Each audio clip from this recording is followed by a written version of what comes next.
கர்த்தர் அதிசயங்களை செய்கிறார். ஊழியங்கள் வழங்கும் ஜீவ வார்த்தை. இந்த நாளிலும் கர்த்தருடைய ஊழியக்காரன் உங்களை மனதார வாழ்த்துகிறேன், ஆசீர்வதிக்கிறேன். இயேசுப்பா நல்லவர், பெரிய காரியங்களை உங்களுக்கு செய்வார். நீங்கள் சோர்ந்து போகவே வேண்டாம். உங்கள் துக்கம் சந்தோஷமாய் மாறும், நிச்சயமா மாறும். தினமும் வேதத்தை வாசியுங்கள், தினமும் முழங்கால் படிட்டு ஜெபியுங்கள். நல்ல ஒரு சபைக்கு போங்க, அந்த சபையின் உபதேசத்தை கேளுங்க. பாவத்தை விட்டு மனம் திரும்பி ஆண்டவருக்கு அர்ப்பணிங்க. நீங்கள் என்ன வேலை செய்தாலும், தொழில் செய்தாலும், படித்தாலும் இயேசுப்பாவுக்கு ஏதாவது சின்ன சின்ன ஊழியங்களை முடிந்த அளவுக்கு செய்யுங்க. அல்லது கர்த்தருக்காய் ஊழியம் செய்த தேவ பிள்ளைகளோடு இணைந்து நின்று தேசத்தில் ஒரு எழுப்புதலை கொண்டு வாங்க. வசதி வாய்ப்புகள் இருந்தால் கர்த்தருடைய ஊழியங்களை தாங்குங்க. தேவனுக்காய் ஊழியம் செய்கிற ஊழியங்களை கண்டுபிடித்து தாங்குங்க. அது உங்களுக்கு ஆசீர்வாதத்தை கொண்டு வரும். இந்த நாளின் ஜீவார்த்தைக்கான வசனம் சங்கீதம் 25:6. கர்த்தாவே, உம்முடைய இரக்கங்களையும் உம்முடைய காருண்யங்களையும் நினைத்தருளும், அவைகள் அநாதி காலம் முதல் இருக்கிறது. கர்த்தாவே, உம்முடைய இரக்கங்களை உம்முடைய காருண்யங்களை நினைத்தருளும். இரக்கமுள்ள ஆண்டவர். அதை இங்க சங்கீதக்காரன் ஜெபிக்கிறார். உம்முடைய இரக்கத்தை கொஞ்சம் நினைச்சு பாருங்கப்பா, கொஞ்சம் இரக்கம் காட்டுங்க அப்படின்னு சொல்றாரு. இறங்குகிற ஒரு ஆண்டவர், இறங்குகிற ஒரு ஆண்டவர், இரக்கம் உள்ளவருங்க. நம்ம ஆண்டவர் மனது உருக்கம் உள்ளவருங்க.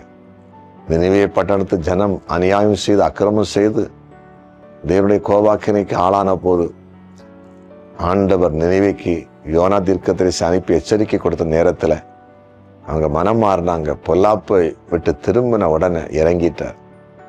40 நாளில் அழிப்பேன்னு சொன்ன ஆண்டவர் அழிக்கவே இல்லைங்க. எவ்வளவு பெரிய இரக்கமுள்ள தகப்பன். மத்தேயு 9 அதிகாரத்துல ஜனங்களை பார்த்து இயேசு மனது உருகுகிறார், இறங்குகிறார், இறக்க குணத்தோடு பார்க்கிறார். ஐயோ, இவர்கள் மேய்ப்பனில்லாத ஆடுகளைப் போல் இருக்கிறார்களே, இவர்கள் மேய்ப்பனில்லாத ஆடுகளைப் போல் இருக்கிறார்களே. அதனால இவர்களை ஆதாயப்படுத்துகிற ஆட்கள் எழும்பணும் அப்படின்னு சொல்றாரு. விளைநிலங்கள் விளைந்து கிடக்கிறது, அறுத்து களஞ்சத்தில் சேர்க்க ஆள் இல்லை. அதனால ஆட்கள் போய் அறுக்கிறதுக்கு ஆட்கள் ரொம்ப ஜெபிக்க சொல்றார். பார்த்து அந்த பாரம், மனது உருக்கம், இரக்கமுள்ள தகப்பன். ஆண்டவர் குஷ்டரோகியை கண்டு மனது உருகி தொட்டாராம், மனது உருகி தொட்டார். நாயினூறு விதவையை கண்ட போது மனது உருகினார். ஏற்கனவே அவள் விதவை, ஒரே ஒரு மகன், அவனும் மரித்து போனான். உடனே அவருக்குள்ள ஒரு இறக்க குணம், மனதுருக்கம் வந்துச்சு. பக்கத்துல போய் பாடையை தொட்டான், உயிரோடு எழும்பினான். அவர் இரக்கம் உள்ளவர். உங்க வாழ்க்கையிலும் அவருடைய இரக்கம் வரப்போகுது. அவருடைய இரக்கத்துக்கு முடிவே இல்லை. நாம் நிர்மூலமாகாமல் இருப்பவருடைய கிருபை தான். அவருடைய இரக்கங்களுக்கு முடிவில்லை. அவர் இரக்கம் பாராட்டுகிறார். அவருடைய இரக்கம் உங்க மேல வருது. நீங்க ஆசீர்வதிக்கப்பட போறீங்க, மேன்மை அடைய போறீங்க. கர்த்தர் உங்களை உயர்த்த போகிறார். ஜெபிப்போமா? ஜெபிக்கலாம்.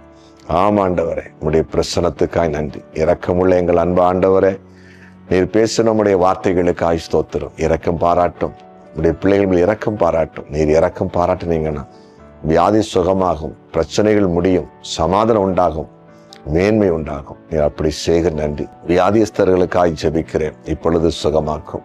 அதே போல கடன் பாரங்கள் விலகட்டும். படிக்கிற பிள்ளைங்கள் ஆசீர்வதியும், வேலையில்லாதவருக்கு வேலையை கொடும். தொழில் வியாபாரம் செய்கிற ஒவ்வொருவரையும் ஆசீர்வதிங்க ஆண்டவரை, ஆசீர்வதிச்சிருங்க. குறிப்பா இந்த பிறந்தநாளை காண்கிற ஒவ்வொருவரையும் ஆசீர்வதிக்கிறேன். திருமண நாளை காண்கிற எல்லாரையும் ஆசீர்வதிக்கிறேன். கர்த்தர் ஊழியம் செய்கிற அனைவரும் ஆசீர்வாதமா இருக்கட்டும். எங்க ஜெபத்தை கேட்டீங்க, நன்றி. இயேசுவின் நாமத்தில் பிதாவே, ஆமென்.